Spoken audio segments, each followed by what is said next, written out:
Hukum lainnya, saudara, polisi masih mengusut pelaku penembakan terhadap 2 WNA asal Australia di Badung, Bali yang menyebabkan 1 orang tewas.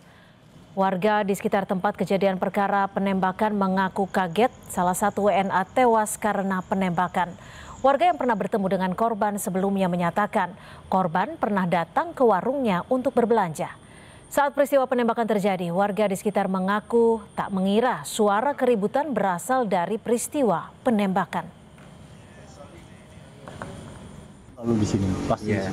Cuma kalau belanja air, minuman itu tuh.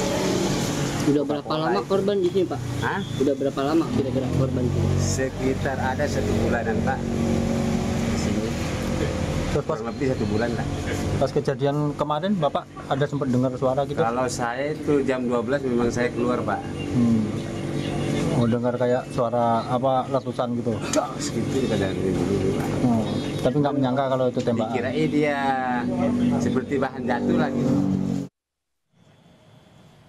Sebelumnya 2 warga negara asing asal Australia ditembak orang tak dikenal di dalam villa di kawasan Desa Munggu, Kecamatan Mengwi, Badung, Bali pada Sabtu dini hari.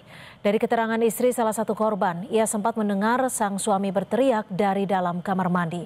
Hingga saat ini, saudara, polisi masih melakukan penyelidikan motif dari penembakan ini. Ada laporan ke kita terkait dengan peristiwa tersebut. Tapi sejauh ini kita masih melakukan penyelidikan, olah TKP, kemudian mencari saksi-saksi di lapangan. Dan indikasinya pelakunya ada apakah warga lokal atau warga negara asing? Nah, masih penyelidikan.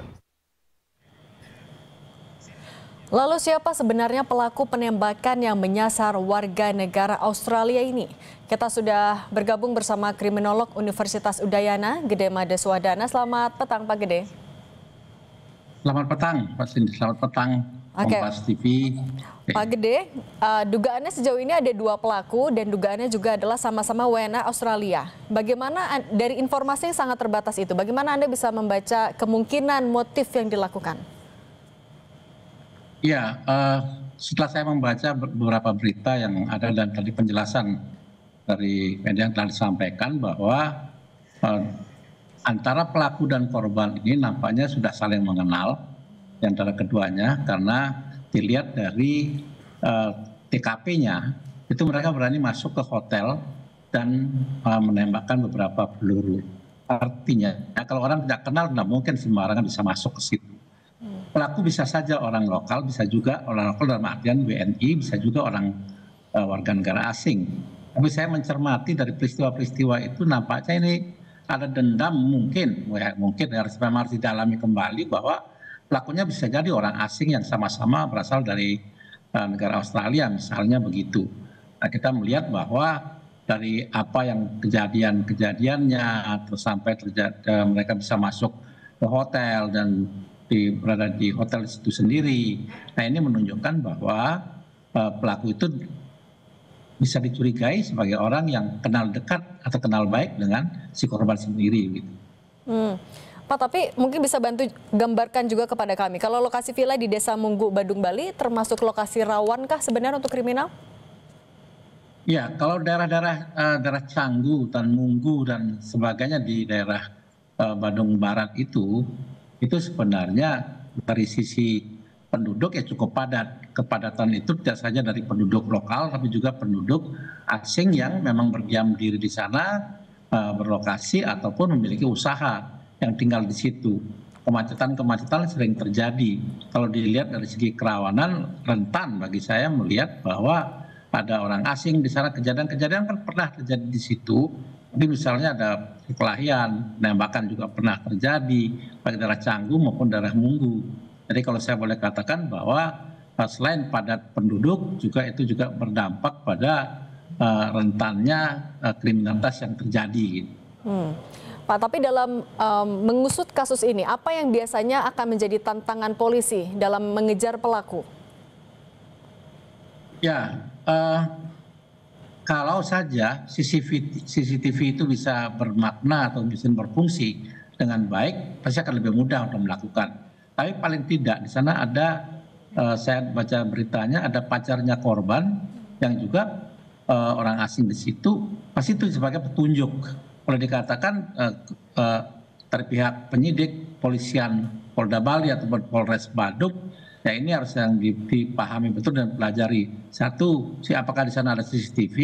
Yang kedua, informasi yang dapat diberikan bisa dicek mungkin melalui kerjasama internasional ya antara Indonesia dengan Australia. Korban ini bagaimana? Apakah dia pernah berseru dengan yang lain?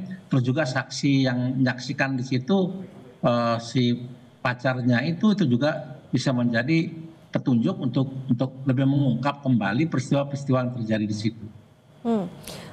Pak, kemudian juga ini apakah bisa, kan ini sudah menjadi sorotan kasusnya, apakah ini juga artinya harus menjadi evaluasi juga soal pengamanan di Bali, terutama di tempat-tempat yang juga dikunjungi turis, apalagi dekat juga dengan pemukiman lokal sebenarnya?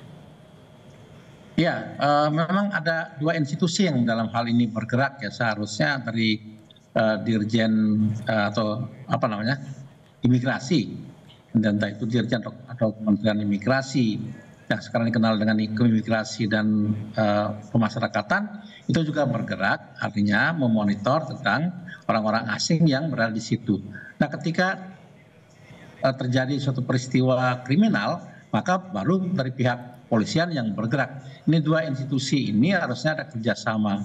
Yang satu imigrasi yang bertindak selaku pemberi izin untuk masuk keluarnya orang asing, dan kalaupun terjadi peristiwa pidana baru kepolisian yang bertindak. Nah, itu yang sering sekali yang terjadi. Seharusnya kedua institusi ini bekerja sama dan berkoordinasi gitu. Oke, Pak Gede, dalam perkembangan terbaru Polda juga terus melakukan penyelidikan kasus penembakan WNA Australia yang hingga tewas.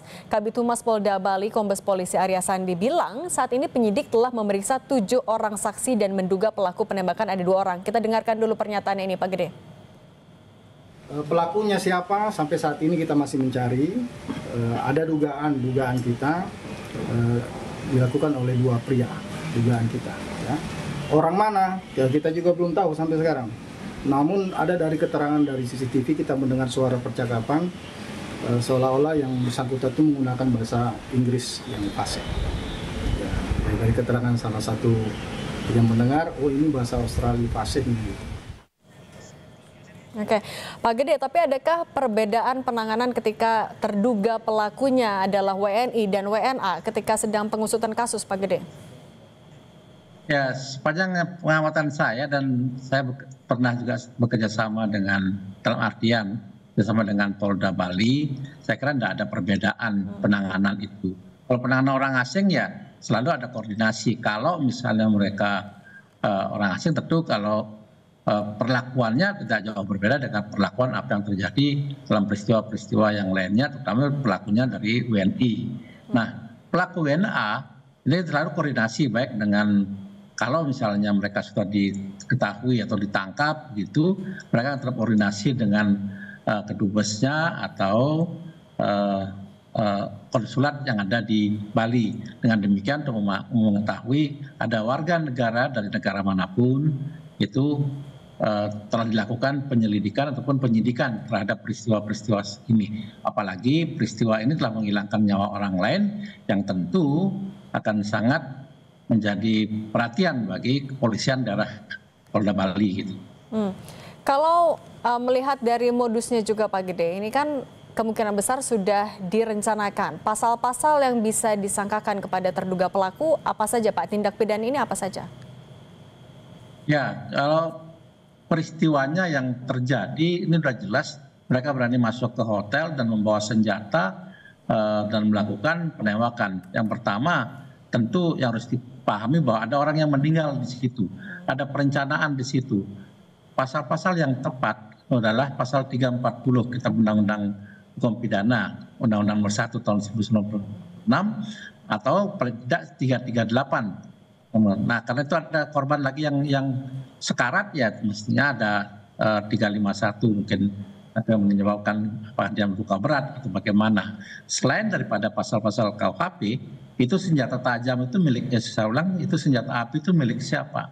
pasti mereka tidak berwenang untuk melakukan atau membawa senjata itu bisa ke Undang-Undang Darurat 1 tahun 1951. Tadi bisa dijerat dengan 2 undang-undang itu sebenarnya, selain KUHP juga undang-undang tentang pemilikan senjata api. Oke, Pak Gede Madeswadana, kriminolog Universitas Udayana, terima kasih sudah berbagi bersama kami di Kompas Petang. Sehat selalu.